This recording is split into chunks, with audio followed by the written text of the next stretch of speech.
Hello guys, kung bago lang po kayo sa akong channel, please subscribe, like, and comment po. Thank you for watching.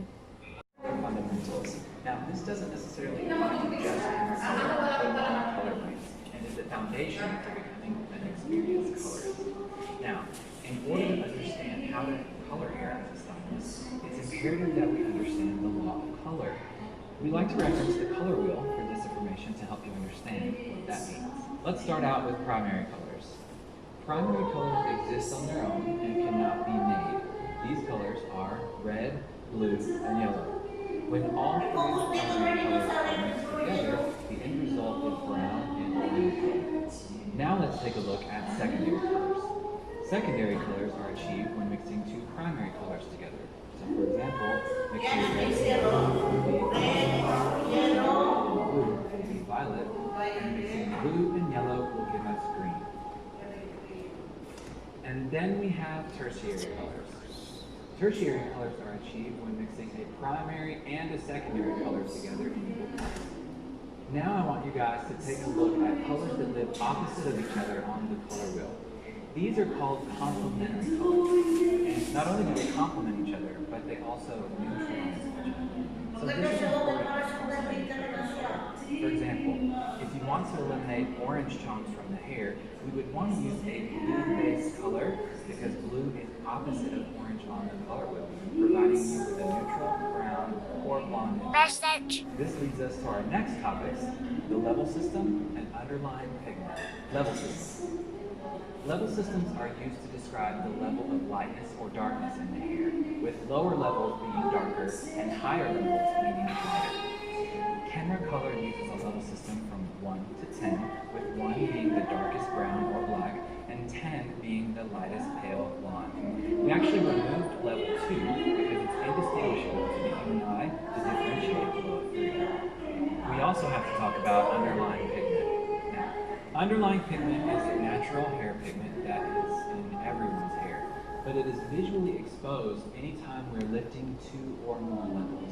So, for example, if I have a client who's a natural level 6 and I'm lifting her to an 8, I'm going to be exposing some gold colors. So, thanks to the color wheel, I know that violets cancel out gold, so I will use a violet-based color for a beautiful blonde end result.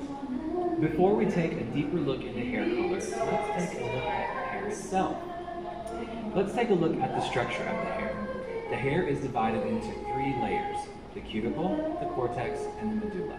The cuticle is the outermost layer, and it actually opens and closes to accept things like moisture and hair color. The cortex is just inside the cuticle, and this is where most chemical processes take place. And then you have the medulla, which is not present in everyone's hair, but typically lives in coarse hair structures. Now let's look at texture. Regardless if your hair is curly or straight, the hair is divided into 3 categories: fine, medium, and coarse. Fine hair is the smallest of the 3, and you can barely even feel it when it's isolated. It's also the most susceptible to damage. Medium hair is the most common type, and coarse hair is the most resistant to damage and is thicker in terms of diameter than all the other hair strands. Then we have density. Density speaks to the number of hairs on the head as well as how closely knit they are together on the scalp. Interestingly enough, someone with fine hair could potentially have a very high density, whereas the opposite could happen for someone with coarse hair. They may have low density. This is absolutely important as well when formulating to make sure that you're getting the result that you're looking for. Another thing we need to take into consideration is porosity. Porosity speaks to the ability of the hair to accept and retain things like moisture and or hair color. And like many other things we've discussed today, they're divided into 3 groups: high, medium, and low. Someone with Tawa yang kuan. accepts hair Kilay. but their color is weak, Kilay niya. whereas someone with low porosity may be resistant to hair color, and you'll wind up with a longer process time. Once you have all of this information through a thorough consultation with your client, you are well on your way to being able to formulate with color. Before we go right into formulating, it's important that we take a look at the different types of dyes that live inside hair color: direct dyes and indirect dyes. Let's take a look Direct dyes. Direct dyes have a larger molecule than indirect dyes. They do not require a developer in order to work, and they live on the cuticle layer of the hair. Indirect dyes have a slightly smaller molecule. They do Indirect require dyes. and those live in the cortex layer. Developer, or hydrogen peroxide, is the oxidative agent necessary for hair color to do its job. Now, different brands make different developers, varying volumes, ingredients, buffers, and conditioners. So it's very important that you use the dedicated developer with the specific brand of hair color for maximum performance and integrity. There's a lot of science and chemistry behind the art of hair coloring, isn't there? That's why KumanderDragon has a 5 steps to formulation approach to make all of these things even easier to achieve.